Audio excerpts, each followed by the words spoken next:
Okay, this is Judy, and this is part 2 of my tribute to black women.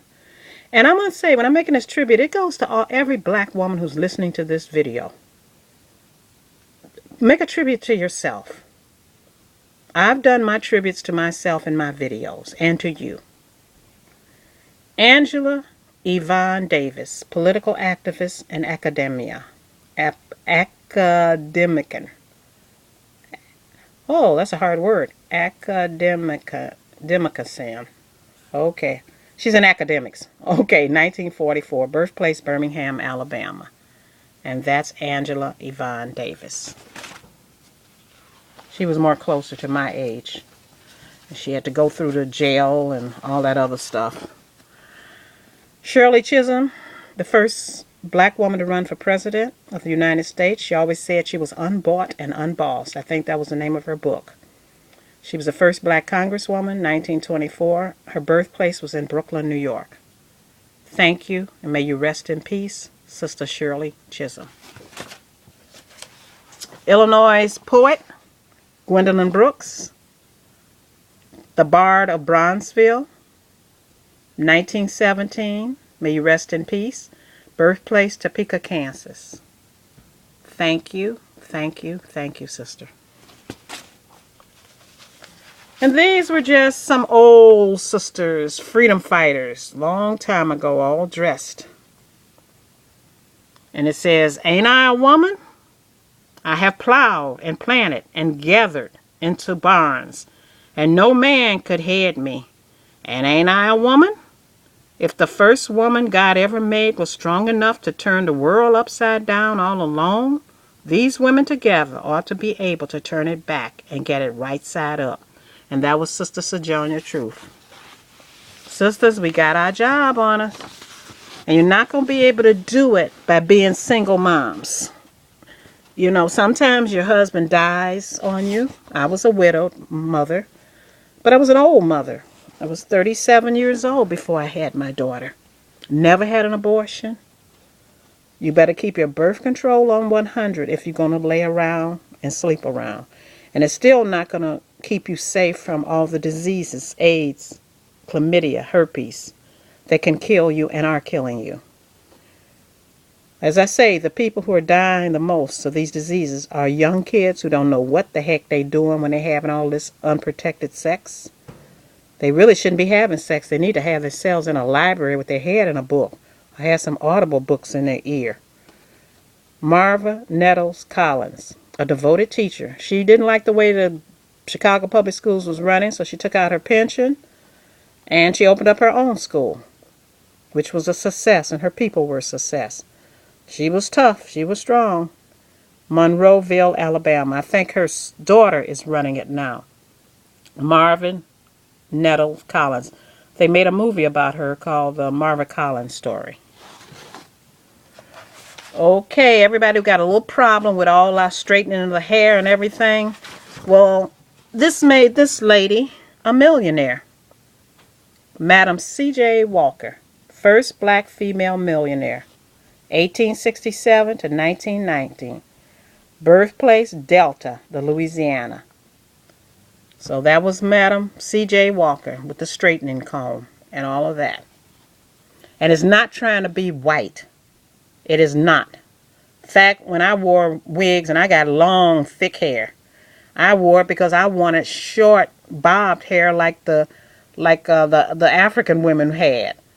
So that's what I purchased, because I was busy working and everything, and it was quicker to get my hair done. Like you guys who are wearing your hair bald now, isn't it much quicker to just shave your head?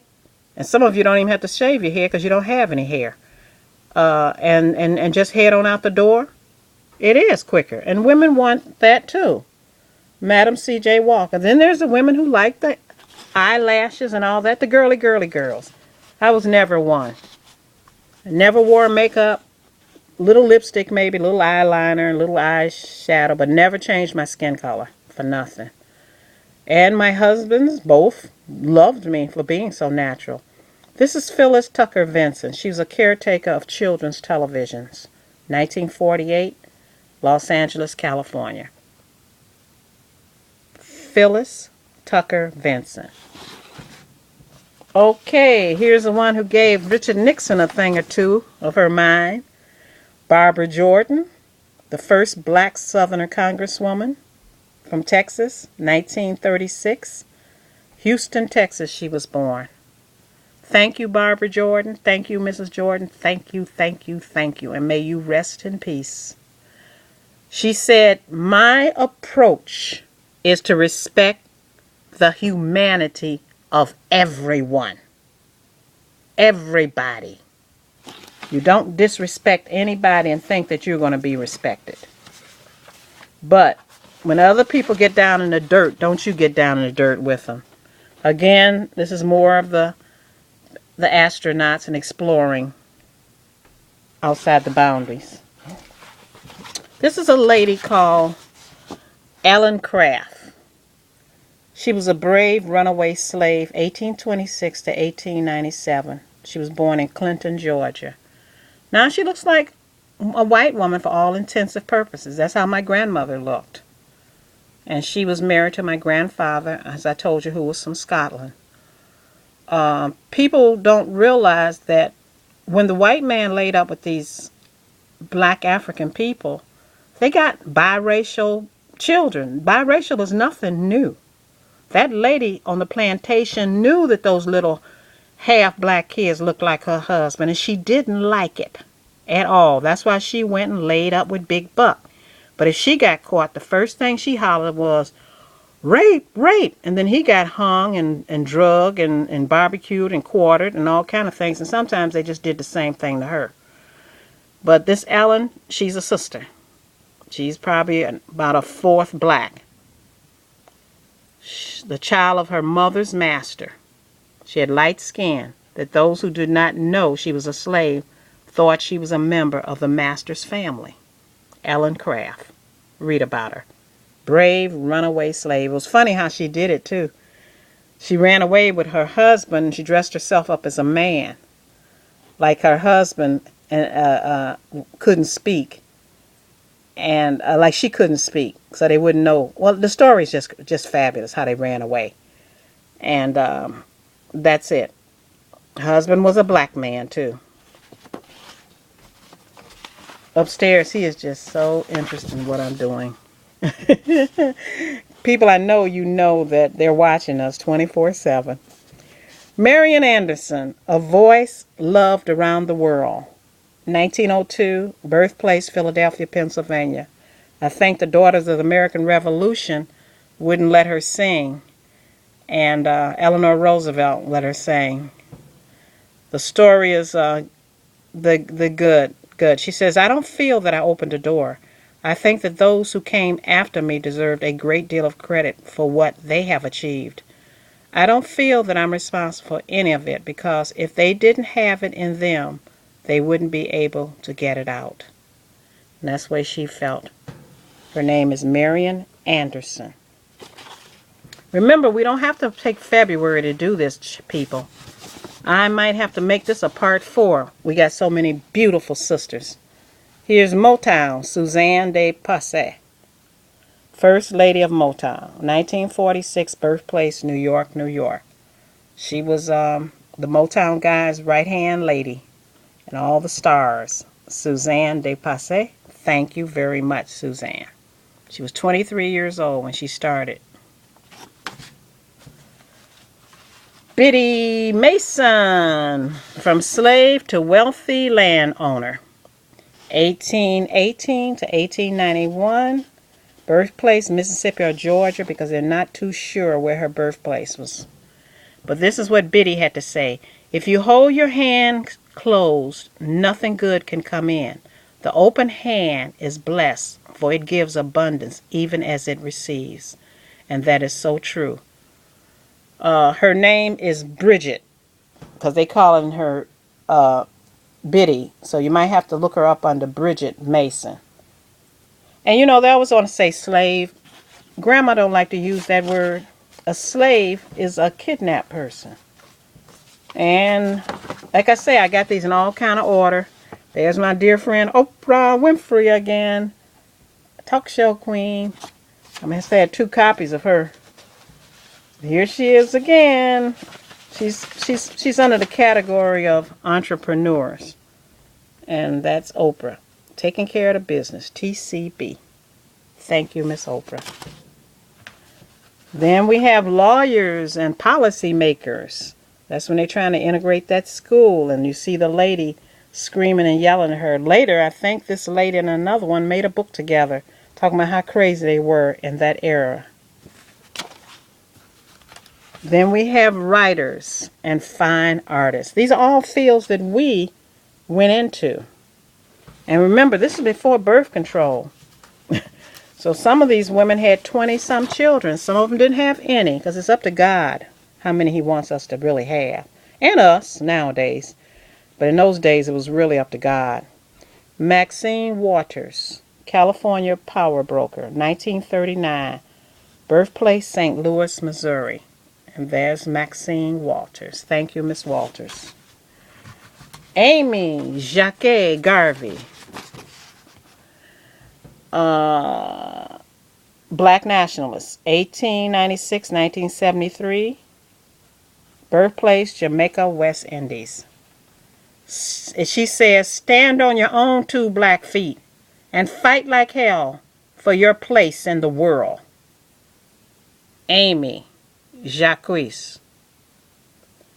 Garvey, that name sounds, she was Marcus Garvey's daughter.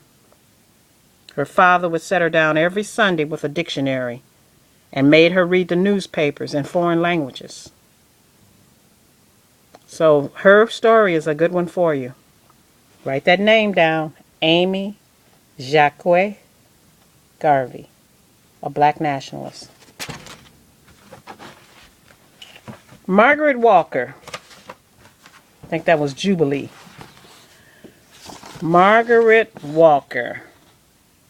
A poet, an author, a master teacher, 1915. Birthplace, Birmingham, Alabama. And there she is. And she says, the most wonderful things next to a human being is a book. You hear that, people? B-O-O-K. So many books, so little time. Books can educate you. If you don't have time to read, instead of taking your time to call people a bunch of nasty names and get paid for it by the enemy, take time to get to know yourself. Ask yourself, these tapes and videos, would I want them played?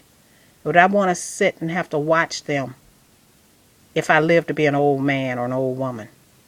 I'm not putting nothing out here that I'm not proud of. And I hope everybody would feel the same way. Okay, here's Sister Winnie Mandela. Winnie Mandela. Excuse the noise, but some of this has tape from when it was up on the bulletin board. And I put little white stars by each one of them.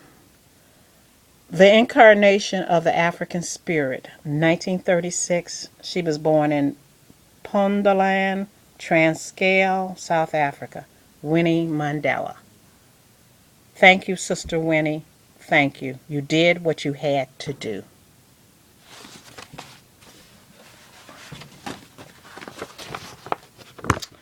Coretta Scott King, Keeper of the Flame. 1927, rest in peace. Marion, Alabama. Coretta Scott King.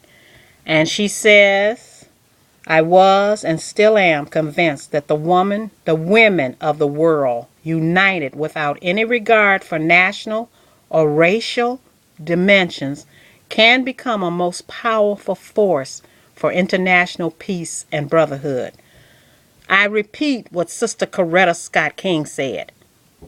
I was and still am convinced that the women of the world, united without any regard for national or racial dimensions, can become a most powerful force for international peace and brotherhood.